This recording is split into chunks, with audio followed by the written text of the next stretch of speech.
सबसे पहले चलते हैं कुछ अहम मामला की तरफ, और वो सबसे पहला मामला है गुल प्लाजा के मुतासरीन का क्या मामला हुआ है।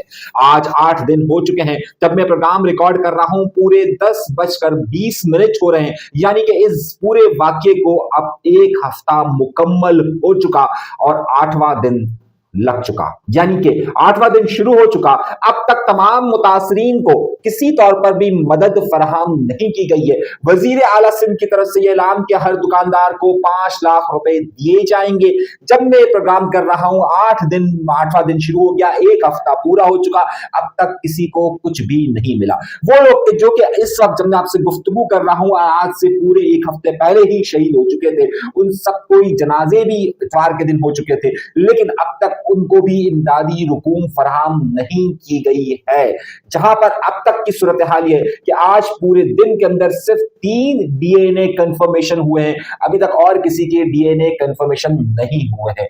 दूसरी तरफ मामला इस हद तक शदीद हो चुका है कि एमक्यूएम पाकिस्तान अब मुसलसल पाकिस्तान पीपल्स पार्टी पर इल्जाम आयद कर रही है। आज डॉक्टर फारूक सत्तार साहब ने भी इस हवाले से प्रेस कॉन्फ्रेंस की, और एक और मामला यह है कि एक तरफ पाकिस्तान पीपल्स पार्टी भी इस पर बात करना शुरू हो गई है। आज न सिर्फ पाकिस्तान पीपल्स पार्टी के रहनुमाओं बल्कि पाकिस्तान पीपल्स पार्टी की हर सतह के रहनुमाओं ने इस हवाले से गुफ्तगू की है, और वाज़ेह तौर पर उन्होंने जमात इस्लामी और पाकिस्तान पीपल्स और एमक्यूएम पर इल्जाम आयद किए हैं। जहां पर आज शर्जील इनाम मेमन ने इस हवाले से गुफ्तगू करते हुए यह कहा है कि एमक्यूएम पाकिस्तान और जमात इस्लामी दर हकीकत 18वीं तरमीम के खिलाफ साजिश कर रही है। वहीं पर आज कराची डिवीजन से इनके सरबराह यानी कि कराची डिवीजन के जनरल सेक्रेटरी रऊफ नागौरी ने भी मुख्तलिफ जगहों पर विजिट्स की, और खास तौर पर उनका हदफ भी एमक्यूएम पाकिस्तान रही और जमात इस्लामी रही। दोनों का मौकिफ यानी कि अब ये लग रहा है कि पाकिस्तान पीपल्स पार्टी मुकम्मल तौर पर हर सतह पर इस बात को बयान कर रही है कि जनाबे वाला 18वीं तरमीम के खिलाफ साजिश हो रही है, और इस साजिश का पूरा इल्जाम एमक्यूएम पाकिस्तान को दे रही है। मगर सूरत हाल कुछ और बन रही है। आज खालिद मकबूल सिद्दीकी साहब के हवाले से यह बयान सामने आया, और उन्होंने वाज़ेह तौर पर इस बात का कहा कि हमने तो कभी नहीं कहा कि 18वीं तरमीम को खत्म कर दीजिए, हमने 18वीं तरमीम के समरात को नीचे मुंतकिल करने के हवाले से गुफ्तगू की है।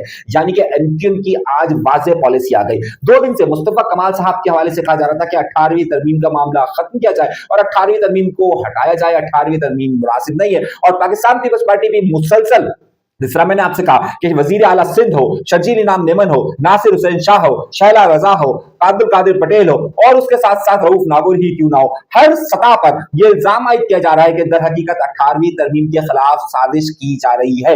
दूसरी तरफ अब मामला एक और भी बढ़ता जा रहा है, और शिद्दत इस मामले के अंदर आती जा रही है कि अब इसका हल क्या निकाला जाए, कि यहाँ पर मुतासिरीन की मदद क्या की जाए, या फिर इन सब की इल्जाम तराशियों का सिलसिला हो। हद यहाँ पर यह हो गई है कि जो कोई भी इस वक्त पाकिस्तान पीपल्स पार्टी के खिलाफ तनकीद कर रहा है उसे एमक्यूएम लंदन या अल्ताफ हुसैन के साथ कनेक्ट कर दिया जाता है। एक बड़े ही मारूफ सहाफी हैं, एक बहुत बड़े एंकर पर्सन है जिनका नाम है वजी सानी। वजी सानी साहब मारूफ शायर भी हैं, आमतौर पर वो आपको मुख्तलिफ महफिल के अंदर नजर भी आते हैं। पिछले दिनों उन्होंने जब गुल प्लाजा में बद इंतजामी के हवाले से गुफ्तगू की तो वो उनके खिलाफ एक मुहिम शुरू हो गई कि ये एमक्यूएम लंदन यानी कि अल्ताफ हुसैन साहब के आदमी है। और उसके बाद से वजी सानी बार बार अपने मुख्तलिफ ट्विटर अकाउंट्स पर अब गुस्से का इजहार करते हुए कह रहे हैं कि हम अगर तनकीद करते हैं तो हमें बता दिया जाता है कि जनाब हम अल्ताफ हुसैन साहब के आदमी है, जबकि हम तो सिर्फ ये कह रहे हैं कि यहाँ पर बद इंतजामी हुई है, लोगों की चीखों पुकार है। मामला यहीं तक नहीं रह रहा, बल्कि सब जो कोई भी तनकीद कर रहा है उस पर यही इल्जाम आयद हो रहा है। हद तो ये हो गई है कि मुस्तफा कमाल साहब को भी पाकिस्तान पीपल्स पार्टी के अब कुछ हल्के अल्ताफ हुसैन साहब की ही बाकियात करार दे रहे हैं, और वो कह रहे हैं कि जनाब ये उन्हीं की बात कर रहे हैं, जबकि मुस्तफा कमाल साहब खुद अल्ताफ हुसैन साहब के खिलाफ बहुत सारी बातें और बहुत सारी गुफ्तगू वो कर चुके हैं। अब मामला दूसरा यहाँ पर एक और भी आ गया है, और दूसरे मामले से पहले, इसकी गहराई से पहले मैं कुछ और बड़ी खबरें आपको दे दूं।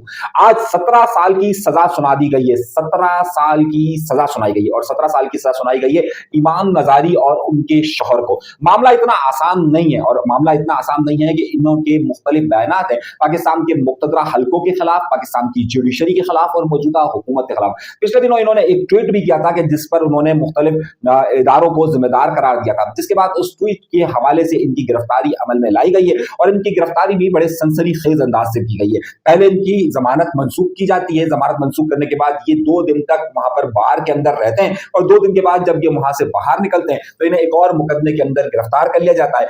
आज उनकी वीडियो कॉन्फ्रेंस के जरिए अदालत में उनको पेश किया जाता है, वहां पर ईमान मजारी साहिबा बाइकआउट कर देती है और बाद में उनको सजा सुना दे दी जाती है और 17 साल की सजा सुनाई गई है, यानी कि ईमान मजारी और इनको 17 साल की सजा सुनाई गई है।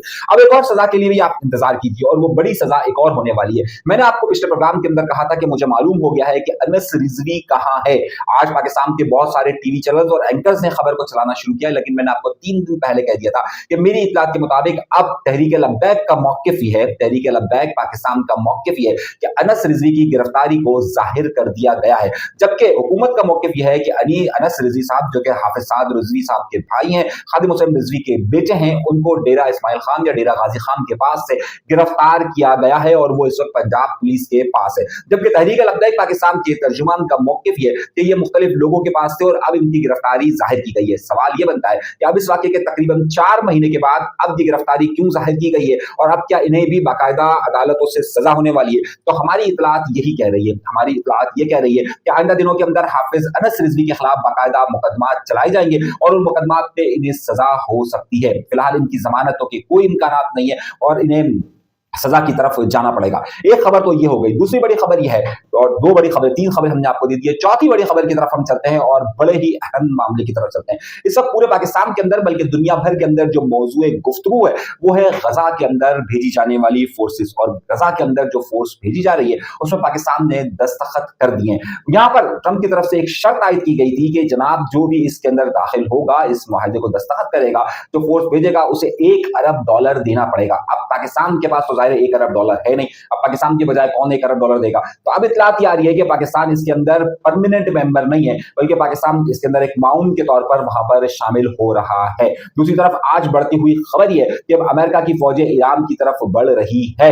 आइंदा दिनों के अंदर, जैसे मैंने आपसे कहा था कि इस खत्ते के अंदर सूरत हाल तब्दीली की तरफ इशारा दे रही है। एक और बड़ी इत्तलात आई है कि बहुत सारे सहाफियों की पाकिस्तान के ताकतवर हलकों के साथ मुलाकातें हुई हैं और उसमें बहुत सारे पॉलिसी मैटर्स पर बताया गया है और सहाफियों को ब्रीफ किया गया है कि क्या क्या मामला है। उसमें एक अहम मामला गजा के हवाले से भी है, उसमें एक मामला ईरान के हवाले से भी है और उसमें एक मामला यूएई के हवाले से भी है। तो खत्ते की सूरत तेजी के साथ जहां बदल रही है, वहीं पर अब तक हमारे यहाँ पर और शहर के अंदर बाकियात जमा करने का सिलसिला जारी है। ताहाल अब तक पूरी दुनिया चांद पर पहुंचने की बात तो दूर है, मरीख से भी आगे जा चुकी है, लेकिन हमारा मसला अब तक ये ठहरा हुआ है कि किस तरीके से जो लोग चलाए गए उनकी बाकियात को किस तरीके से मिलाया जाए। तो अब तक के बड़े बड़े अहम नुकात और बड़ी अहम पॉइंटर्स यही थे। आज शहर में मुख्तलिफ जगहों पर मुस्तफा कमाल साहब की हिमायत में मुख्तलिफ बैनर्स भी आवेजा किए गए। अब वो बैनर्स जाहिर है उसमें तो ताजिर बिरादरी लिखा हुआ है, लेकिन ये किसकी तरफ से, ये एक अलग बहस है।